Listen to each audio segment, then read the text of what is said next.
Apple charges $250 to replace the battery in their laptops, so I spent $40 on Amazon and did it myself. Let me show you exactly how I did it and how you can do it too. This is my 2013 MacBook Pro, and it still runs perfectly fine for everything I need it to. I use it for everything but gaming, but to be fair, it was never good at gaming even when it was new. But for work purposes, coding, browsing the web, email, it's still plenty fast with the Intel Core i7 inside. However, the battery inside has reached the end of its life. It will no longer hold a charge at all. It will say it's at 100%, but just logging into the operating system will be enough to shut it down if it's not plugged in. So as I mentioned, Apple charges $250 to replace the batteries in their laptops. However, they won't service what they call obsolete devices, which are devices older than 7 years old. This laptop is almost double that at 13 years old, so there was no chance in hell they were going to help me. So I had to take matters into my own hands. So let's get started. First, I grabbed my MacBook Pro's model number and got on Amazon to find a battery. Believe it or not, that was the easiest part. My laptop's model number was A1398, so I searched A1398 battery on Amazon, and lo and behold, here we are for roughly $40 delivered to my door. That's another plus in doing things yourself. I don't have to drive all the way to an Apple store, which for me is over an hour away. So once the battery arrived, it was time to open up the laptop. For this particular Mac, you'll need what's called a pentalobe bit. This is size 1.2. So we're going to throw this in here, and I'm going to remove these.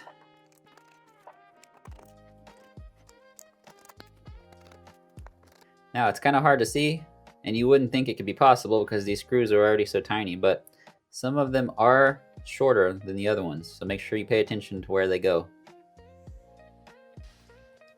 Once all the screws are out, you can take the back plate off. And this is the battery that we're going to be replacing. Now, once you're in here, you're going to peel this sticker back. There's 2 screws under each side, and the connector is right here.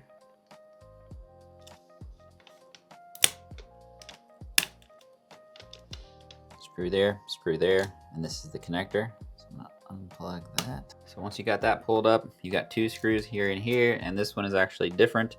This is a T5 bit.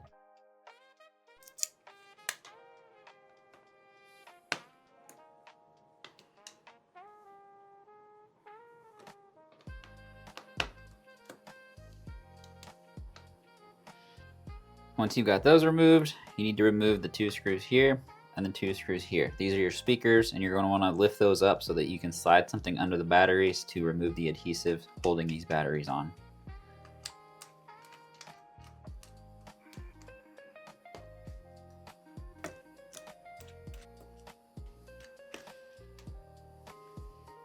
Once those are removed, you can hold these up and slide something under to get under this battery.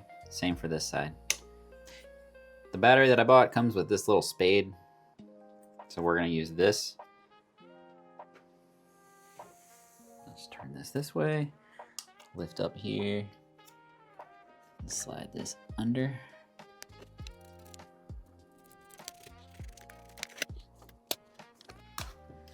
Once you've got it lifted up a little bit, you don't have to keep using or lifting the speaker here. You can just kind of slide it under there and just wiggle it back and forth.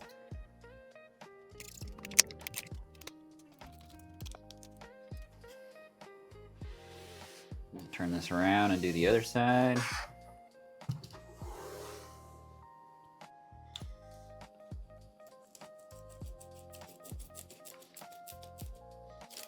I just kind of wiggle it back and forth under there, and the adhesive is so old it kind of comes right off. Some of it's going to be a little tricky though.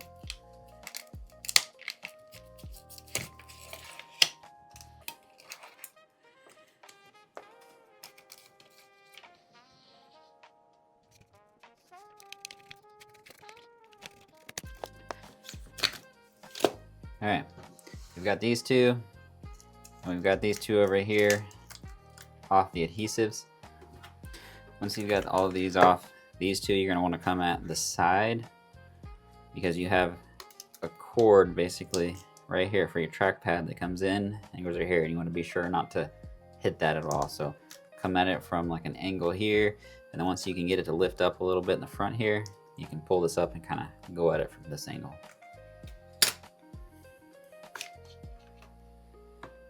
This is the old battery. Here's the bottom of it so you can see all the adhesive that was on it. So they're in there good.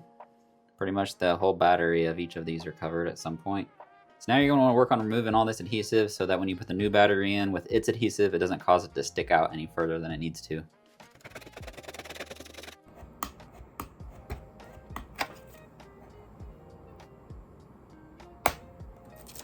Once you get that cleaned up, you can go ahead and put the screws back into your speakers.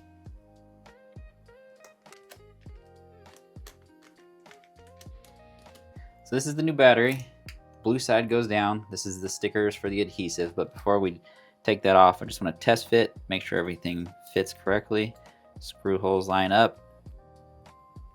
Adapter will plug right in. So it looks good to me. So we're gonna get ready to remove this adhesive and throw it in.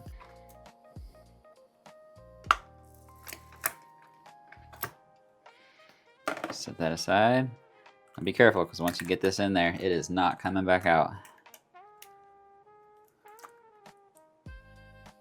I usually start with the screw holes here and then just set it in there. Before I push down on it, I'm going to go ahead and put these screws back in.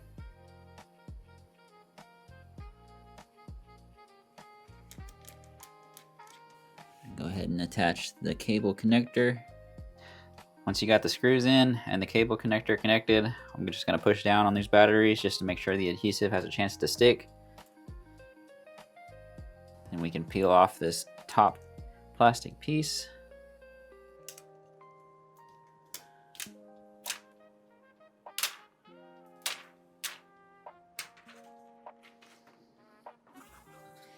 It's like brand new. Once you got the cable connector connected, the battery screws in, and then your speaker screws back in. You want to pull your other battery back over here because it has a couple things on it that you're going to want to take off of here and put on here, which are these little rubber things. This is just to keep like your back plate from touching the batteries. So you can take that off, stick it on here.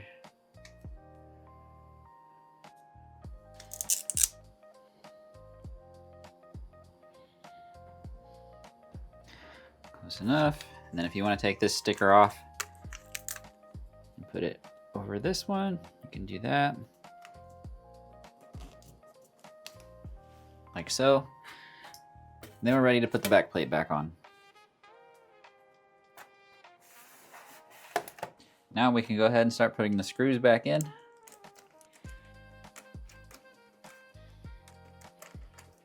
And voila. Once we're done with that, we can start testing it out. All right, so now we're ready to test it out. As you can see, it's orange, it's charging the new battery, but before we boot up to the menu, we wanna reset the SMC and the PRAM. So to do that, we're gonna hold the Option, Control, Shift, and hit the power button. And I'm gonna pull this up a little bit so you can see this orange charger here. If you do it correctly, it will turn green and then back to orange. You can see it's green. Now it's back to orange. And we can let it go. And now we're going to boot it up and immediately press Control, Option, P, and R. And this is going to reset the PRAM. Just rebooted there. And now we'll be ready to go once it boots. I have Open Core Legacy on this, which is a different video later, which is actually the next video I'm going to show you guys how to do. Open Core is just an open source piece of software that allows you to install the latest Mac OS on older legacy Macs. Being 13 years old, the last OS Apple allows is Mac OS 11 or Big Sur. This software allows you to install the latest Mac OS 15, which is Sequoia. It's honestly really cool what the open source community can do. I'm a huge fan of open source. So once this loads up, I'll log in. And there we have it. Now we've got a fresh battery. We didn't have to worry about paying Apple $250, which they wouldn't do anyway because this is a legacy product. And basically I didn't have to go out and buy a new Mac. This one's still fully capable of doing all the things I need it to do in terms of work and email and internet browsing and all of that. It still plays YouTube videos, no problem. It's never been good at playing games since the day I bought it, but I don't play games on this, so it's not really a big deal. Well, that does it for this video. I appreciate y'all hanging out today, and I hope this video helped you in some way and you learned something new. Knowledge really is power, and it can save you lots of money. If you have any questions, leave them in the comments below, and I'll do my best to answer them. Don't forget to like and subscribe. Thank you guys for watching, and I'll see you right here in the next one.